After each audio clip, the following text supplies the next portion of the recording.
அதாவது என்னன்னா CSK தோத்துச்சுன்னா Dhoni retirement announce பண்ணணுமா. ஏன்னா அவரு வந்து நம்ம 9ல வராரு, அவர் இதுக்கு டீம்ல இருக்கணும். அவர் ரிட்டையர்மெண்ட் ஆயிட்டாருன்னா எல்லாம் மாறிடுமா. ஆக்ஷன்லயே தோத்தாச்சு. பத்திரனாக்கு எதுக்கு அவ்வளவு கோடி, ஜடேஜாக்கு எதுக்கு அவ்வளவு கோடி, சிவன் துபாய்க்கு எவ்வளவு கோடி, எவ்வளவோ டேலண்டட் பிளேயர்ஸ் இருக்கிறாங்க, பவுலர்ஸ் இருக்கிறாங்க, அக்ரெசிவான ஓபனர்ஸ் இருக்கிறாங்க, மிடில் ஆர்டர் விளையாடுற பிளேயர்ஸ் ஆக்ஷன்ல வந்தாங்க.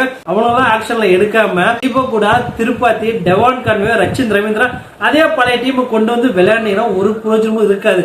மத்த டீம்லாம் பாருங்க, யங் பிளேயர்ஸ் புதுசு புதுசா வந்து பெர்ஃபார்ம் பண்றாங்க. அதெல்லாம் பாக்குறப்ப ஏன் சிஎஸ்கே அந்த ஓல்டு டெம்ப்ளேட்டை யூஸ் பண்றாங்கன்னு சொல்லிட்டு தோணுது. பேட்டிங்லும் பவர் பிளே அடிக்க மாட்டேங்கிறானுங்க. பவர் பிளேல பந்து ஒழுங்கா போட மாட்டேங்கிறாங்க. ஓட்ட, ஃபீல்டிங்ல ஓட்ட, பவுலிங்ல ஓட்ட, எல்லாத்துலயுமே ஓட்ட இருந்து. ஆனா டோனி ரிட்டையர்மெண்ட் ஆகணும். என்ன நியாயம் தெரியல. மத்த எல்லா டீம் பாருங்க, டாப் ஆர்டர்ஸ் விளையாண்டாலும் விளையாடாட்டியும் மத்த பேட்ஸ்மேன் அக்ரெசிவா விளையாடுவாங்க. கேம்பியோல விளையாடுவாங்க. ஒரு 10 பால் பிடிச்சா 20 ரன் அடி, அவ்வளவு 15 பால் பிடிச்சா 30 35 ரன் அடிச்சுட்டு போயிட்டே இருக்கானுங்க. லாஸ்ட் சீசன் ஆர்சிபி எந்த நிலைமையில இருந்தாங்களோ அதே நிலைமையில இப்ப சிஎஸ்கே இருக்கிறாங்க. கிரிக்கெட்ல வந்து நம்ம எதையும் வந்து கெஸ் பண்ண முடியாது. இந்த டீம் வந்து பிளே ஆஃப்குள்ள வராது, கப் அடிக்கலாம் சொல்ல முடியாது. எது எப்பனாலும் மாறலாம், ஃபார்முக்கு வரலாம். இதுக்கப்புறம் வர மேட்ச்ல வந்து சிஎஸ்கே ஸ்ட்ராங் கம்பேக் கொடுப்பாங்கன்னு சொல்லிட்டு வெயிட் பண்ணி பார்க்கலாம். அதுக்காக வந்து மேட்ச் வந்ததுக்காக வந்து டோனி ரிட்டையர்மெண்ட் ஆக சொல்லலாம். நியாயமே கிடையாது.